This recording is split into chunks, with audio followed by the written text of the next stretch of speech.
Let me introduce you to Tony Stark, genius, playboy, billionaire, philanthropist. Stark has taken the reins of the defence contractor Stark Industries from his father. We meet him in a war-torn Afghanistan to demonstrate the new Jericho missile. For your consideration, the Jericho. Tony is ambushed and critically wounded by one of his own missiles, creating a great sense of irony so early in the film. He is captured and imprisoned by the terrorist group the Ten Rings. An electromagnet is grafted to Stark's chest by fellow prisoner Yinsen, keeping the shrapnel shards from reaching his heart and killing him. Tony is kept alive by the Ten Rings leader Raza, who offers Stark freedom in exchange for building a Jericho missile for him. That doesn't look like a Jericho missile. That's because it's a miniaturized arc reactor. They then begin to build a suit of armour powered by the arc reactor.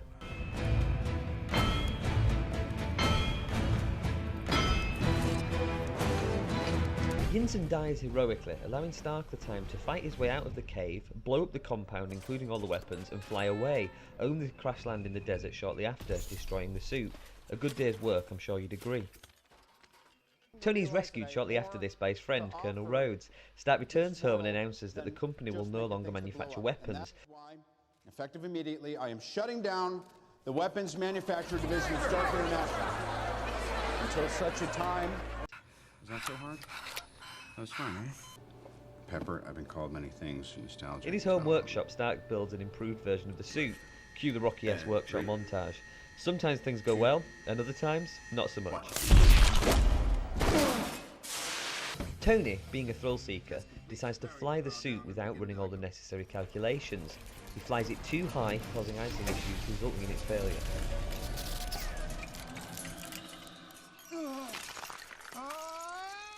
Throughout these teething issues, he also builds a more powerful arc reactor for his chest.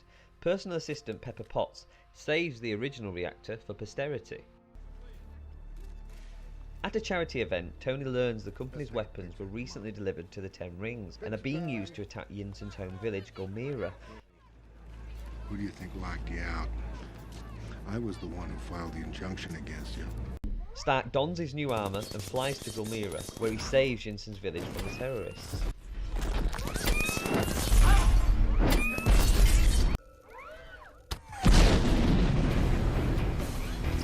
Meanwhile, the Ten Rings gather the pieces of Stark's prototype suit and meet with Stain, who double-crosses Raza and has the rest of the group killed. He has a new suit reverse-engineered from the wreckage. Things are now getting interesting. What are you up to, Obadiah? Pepper discovers that Stain has been working with the Ten Rings all along and hired them to kill Stark. Stain's scientists cannot duplicate Stark's arc reactor technology, so Stain ambushes Tony at home, taking it and leaving him to die. Stark manages to crawl to his lab and plug in the original reactor, somewhat lower powered, but it should keep him alive for now. Potts and agents from S.H.I.E.L.D. attempt to arrest Stain, but in his newly powered suit, he attacks and easily defeats them. Stark shows up to confront Stain, however he is outmatched with his suit not at full capacity. Stark, being ingenious, then climbs the suit to the highest available altitude, knowing that Stain's suit won't be able to cope with the icing issue. You had a great idea, Tony, but my suit is more advanced in every way. How'd you solve the icing problem? I want to look into it.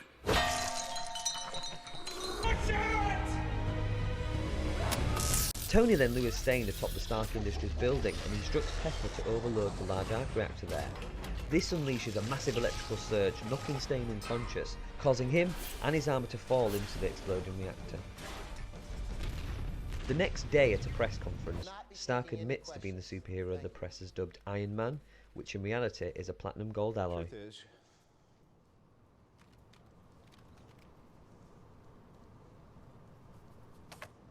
I am Iron Man.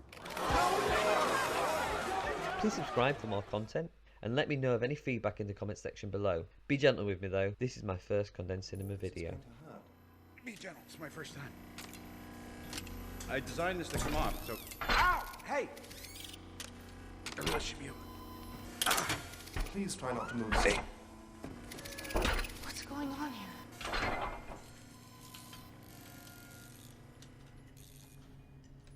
Let's face it, this is not the worst thing you've caught me doing.